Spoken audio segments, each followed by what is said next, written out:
Hey everyone, it's Robin, RS Island Crafts, and welcome to my studio. This is my Whip It Wednesday video where I show you the crafty goodness that I've been up to this week.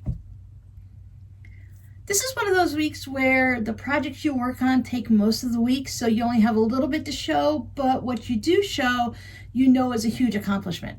But before we get into that, I want to show you a fabric postcard that I received.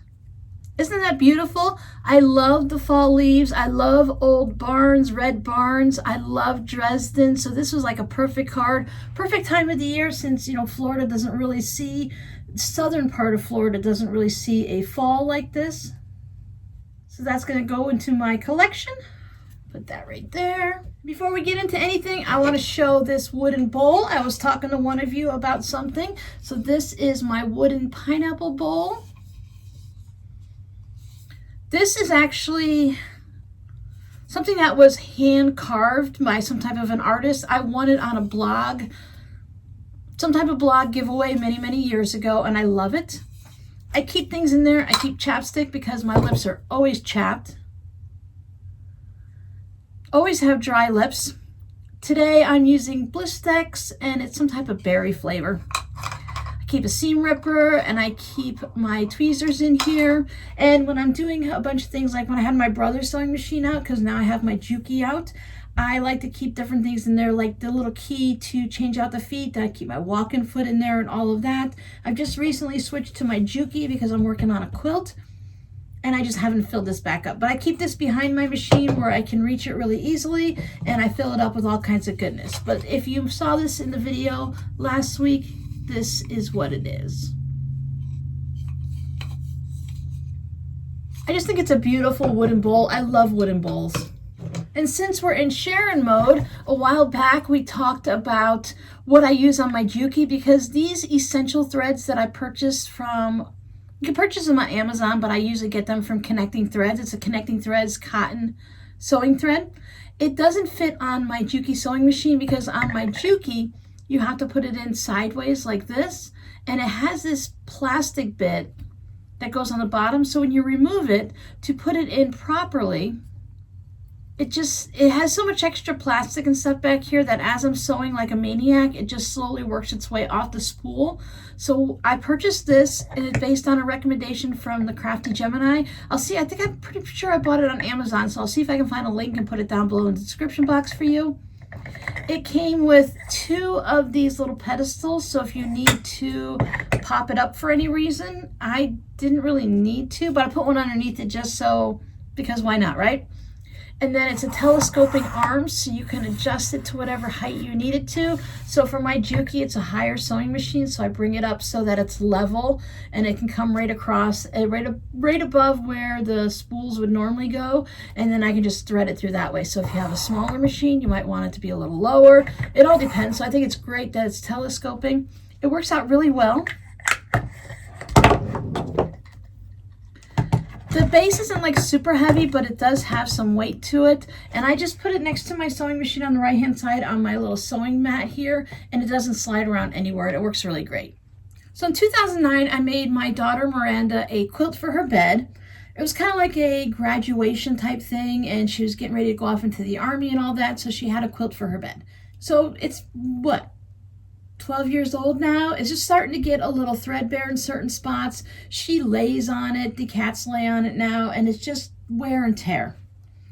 I made it with Joanne fabric, so it's not necessarily going to be something that's going to last forever, and I think 12 years is pretty good. Now, it just has a couple of fabrics that probably weren't the best choice that are getting a little threadbare. I've had to do a couple repairs where the seams have just kind of worn their way through.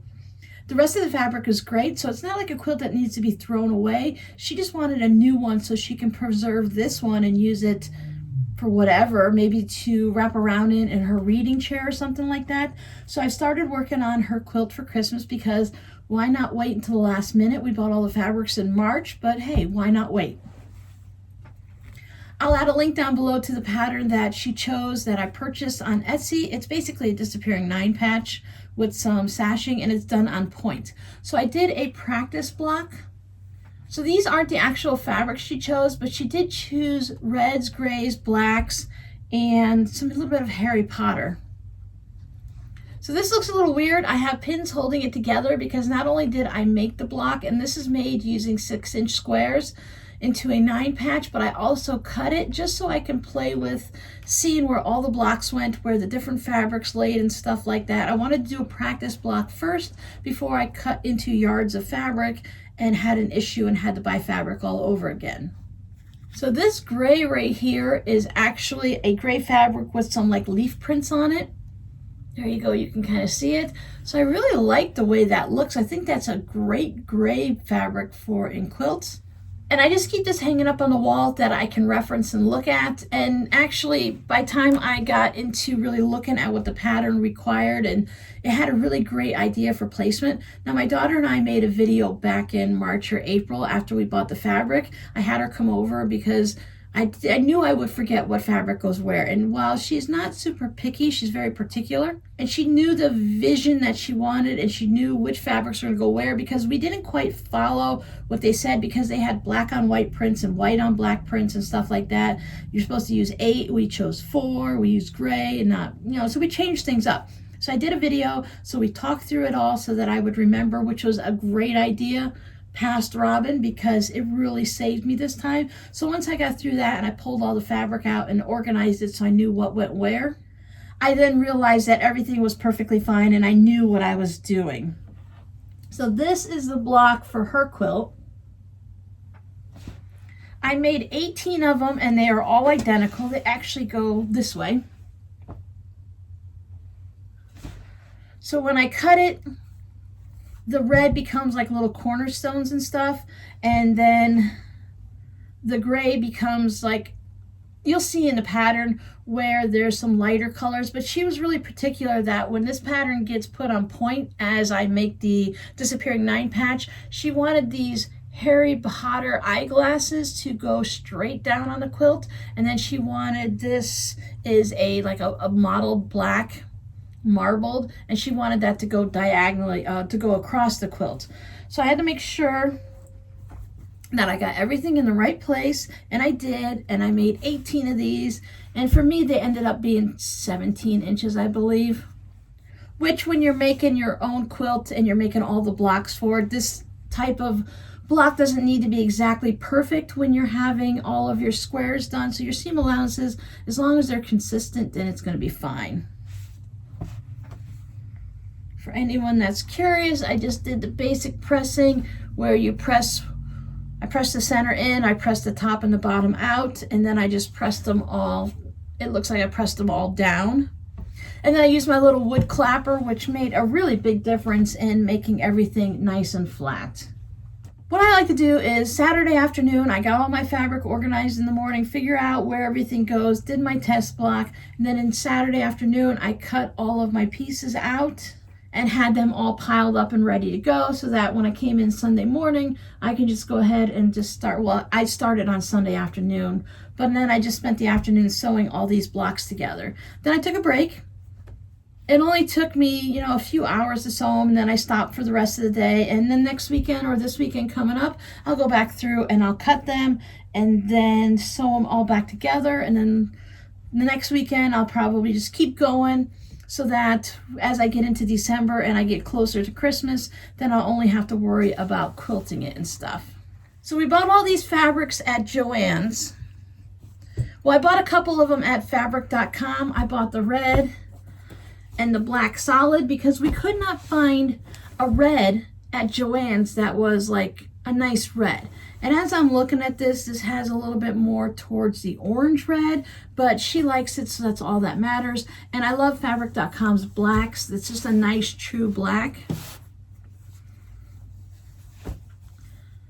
So these are the lightning bolt with the eyeglasses for Harry Potter. I'm not sure what else we were planning on doing with this because I'd already made all of these blocks, and now I have all this extra fabric. Now I know I bought some extra to make for bags and stuff, but I guess I bought a lot extra. I think this is one of those Q10, Q8, EQ, whatever it is right now, but I think it's one of those patterns because it has extra fabric. So it said to get, I I think it was a half a yard of 8 different fabrics, and we chose to get a yard of 4 different fabrics. So all of these grays that we chose, so the 4 different grays, I should say she chose. My daughter's really great at picking out fabrics. So we got a yard of each. Pattern called for a half yard, and I still have plenty left over, which is not going to hurt my feelings because I love working with gray fabrics, and these will actually work as linings in my tote bags. So I have plenty of that fabric left over. I'm sure I just bought extra of this, even though this is part of a border, so I'm going to use quite a bit. My daughter has a full or double size bed, so it's going to take quite a bit for the borders. She chose a white on white. This is like cobblestone looking. Oh, if you look at an old patina on some painted furniture or something and how it gets all cracked and stuff like that. So that's what this is on the white. There you go. You can kind of see how it is. And there's the gray, a little bit darker than what you're seeing. iPhones are great. They are meant to take pictures and stuff in the dark and outside, so it brightens everything up, which isn't helpful when you're looking at fabrics. And one of the other borders, it has a couple narrow inner borders, and then it has a wider outer border. So she chose these arrows, which, now that I'm thinking about it, she's not going to care which direction the arrows are going, but I'm going to try at least on the long side to get the arrows to all go up and down, and then I'll see how much fabric I have and what I can do going across. She may have to have the arrows going. Maybe I'll do them so they go around. We'll see. Now, of course, the pattern called for backing fabric, and they told you how much to buy. And I never really know exactly how much to buy because you have to piece things together and stuff like that. But she wanted the Harry Potter Marauders map.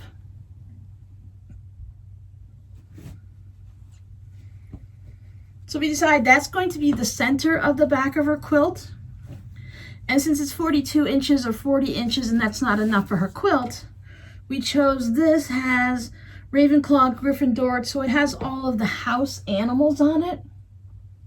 So we're going to frame it around. Now, what my daughter likes with quilts, she can never tell if it should go this way or this way. So when we do the backs, she likes to have them pieced in a certain way. So you don't just like piece randomly, put squares, everything. She likes to have a strip here, strip there, so she knows top from bottom. So the Marauders map will be right side up. So she'll know how to put that on her bed. And then this just goes around the border. So this really wasn't, the house animals won't really matter. See, do they have a name on it? Wizarding World Characters. Warner Brothers. So yeah, so this way it really won't matter, but she'll be able to tell where to put her quilt on her bed based on the backing. This week with my patrons, we did a pincushion with a little bit of a pocket inside, so you can put your scissors in here. You can clip some of your quilter's clips on it. You can put your pins in here, your pins down there. You could write down here with a Sharpie marker and go ahead and put different needles in there so you know which needle is which. I just love this snowman fabric, so of course I went with this again. I'm trying to practice where the camera is because last week, of course, I looked all this way because I was watching myself in my phone, and the camera, I believe, is over there. So I'm just trying to adjust and improve each week. So last week I showed you these little red things that I was working on. Well, this is what they turned into. I turned them into this little bit of a Santa belt zipper pouch. I brought the belt all the way to the back. He has his gold buckle. I did do the matchstick quilting. I think adding the matchstick quilting just makes it look almost like corduroy pants or something like that. I put a little white tassel on it because it's like the white pom-pom on Santa's hat. And on the inside, I went with the candy stripe, so it's red and white stripes. This reminded me of I've seen the Santa pants and the elf pants or jammies where they have this for Santa or an elf at the top part of the jammies, and then on the bottom they have the red and white or green and white striped. So I thought that was really cute, and when I saw that red and white striped fabric, I thought it was going to be perfect for this project. Of course, I also had to turn it into a tote bag. Again, with the big gold buckle, carried it around to the back, because if you look at Santa's jacket, his belt goes all the way around to the back. It's not just in the front. Matchstick quilting everywhere. I just love the matchstick quilting. It does take a long time. It could take me 3 to 6 hours to quilt an entire bag like this, especially if I'm going to be changing all the colors of the thread. This time I just used red, so it was fine. And if you remember from last week, I had it all quilted, so I quilted everything first. Then I went ahead and added the belt on so that the belt is non-quilted. It is stitched down, but non-quilted. I wanted that nice look. And this guy's got the red and white candy striper on the inside also. I stitched the bottoms together again, so this does not pull out, so the bottom is stitched to the outer. I have a zipper pouch here. I went with the red tassel just so that it stood out a little bit, because I have a white zipper and a white pocket. Did my math a little bit better, so the pocket's deeper on this one. And on this side, it has the welt pocket with the white fabric. And it's a white on white print. I didn't have any more of the snowflakes, so it's just kind of like a winter leafy flower thing. Tag on the inside. Now I already listed both of these into my Etsy shop. This Santa tote has already sold. If you would like one still, I can go ahead and make another one. I have enough of this fabric. S'moresies is coming to say hi. I have enough of this fabric to make a couple more totes, so you could always just send me a message, email me at the rsislandcrafts@gmail.com. It's listed down below in the description box. I have this bag is available, and I could make more of these too if someone needed more than just one. I just love the way this guy turned out. I thought about doing an elf one, but I wasn't sure if anyone would be interested in an elf tote. That's an awful lot of green. But for those that are they love that movie Elf, that would be a really fun tote to have too. Now for this week's live stream, we're doing a square and a square. It's a paper piece pattern so that we can learn how to do a simple paper piecing, and yet we can make sure we get everything nice. It is a square that is on point inside with the little triangles around it. I've printed mine out. You could probably tell it's on school paper. Sometimes I print on printer paper if I'm just going to do one. I don't do a lot of paper piecing. The ones that are really detailed and they have like 30, 80, 132 I've seen, with all the little bitsy tiny pieces smaller than chrome quilting. Those are amazing. I just don't have the patience for it. It's not fun for me, so that's not something I enjoy, but I don't mind doing the simple little ones like this. I'll put a link down below to this pattern. This one is actually from a YouTube video from Teresa Down Under. So she has this block, and it's just a simple little 4-inch block, so we can just use our scraps up and just use a little bit. You can put like a novelty piece in there and some colors around there. You can all match. You can cut charm squares and stuff like that. So I'll do the little video Friday morning to do a quick version on how to do it, and then on Friday on the live stream at 3 p.m. Eastern, we'll go ahead and work on these. I just printed mine out. I printed out 10 pages and I just did them one by one, but you can always insert them so that you can print more than one to a page. You can buy, I think it's Fat Quarter Shop that has like these notebooks with tear off sheets that you can buy, and they have a variety of these on them, and I believe they have different sizes, but you can get more than, I think I saw them with like 4 and 9 on a page, so you can get different sizes and just have that. So I want to let you guys know ahead of time so that you get a little bit of time to get them. Granted, you probably won't have time to purchase them online and have them mailed to you, but there are several places I found that you can get them for free. There are a lot of places where you can purchase the pattern to download it and stuff. I saw a lot on Etsy. But this way we can just do a quick little one. We can do multiple of these, turn it into something small. You can turn it into a drawstring pouch, zippered pouch, tote bag, You know mine's going to turn into a tote bag. Mug rug, you can just try one of them and make a coaster out of it. Even after you're all done, you can border it out so that it's larger than 4 inches and then turn it into the coaster or add it to a mug rug. There's just so many things you can do with this simple pattern. But this is going to give us a little bit of a touch into basic foundation paper piecing to see what it's about, what are some of the techniques, because I'm not expert at this. I only know some of the things because I've made a few of these before, and of course I will be spending this week watching a few more. But Teresa down under, she has a video tutorial that, again, it'll be linked there, and then when you go into the description box underneath her video, it'll link it to this. But I'll go ahead and add both links for you so that you don't have to. If you don't want to watch the video, you can go right to printing this off. So please watch Friday morning's video to see if it's something that you would enjoy. And then you can either make it with us on Friday afternoon or just hang out and chit chat with us, or watch the replay and just hang out and listen to a bunch of crafty and random chatter.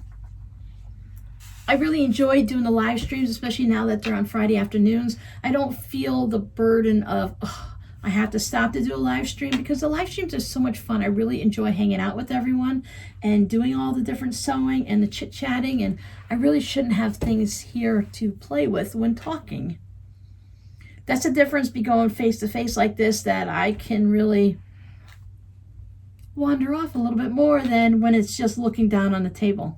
So I need to finish up now, though. No more chitter chatter. My oldest, Justin, and I, we are going out clothes shopping the Kohl's now that he has lost so much weight. For those of you that are new, my oldest son, Justin, is 33, and he did the weight loss surgery in June of 2020. And he's lost more than this.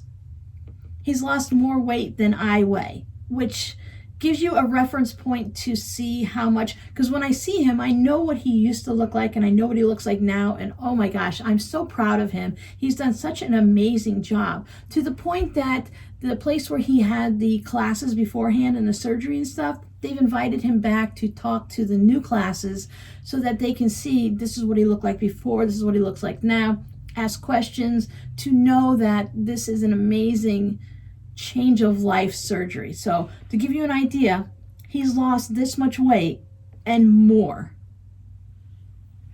And that's just crazy to picture, taking me off of someone's body and having, it's crazy. And I'm just so proud of him. But we're going to go out shopping at Kohl's. He's never been able to go clothes shopping at Kohl's because they don't have the larger sizes. They have all of they have like 2X or maybe 3X and down. So they've never had the larger sizes for him. So we're going to go on a big shopping spree, and we're going to give him an entire new wardrobe just because I think it's fun, and I think he deserves it because he's worked so hard. So he'll be here in about 30 minutes or so. So I'm going to finish up, but I want to give you guys your code word for this week. I'm going to give you a simple one, WIP. W-H-I-P, WIP It Wednesday, work in progress. Let me know down below in the comments what your WIP is, and I'll see you guys on Friday. Bye. P.S. Thank you for all the lovely comments on last week's WIP It Wednesday. We're going to keep it up face-to-face like this. Things may change. If the background gets to be a little bit too much for you all, just let me know. But y'all know that I'm so much into color, and my room is full of color. So this is what it looks like. You guys have a great week. Bye.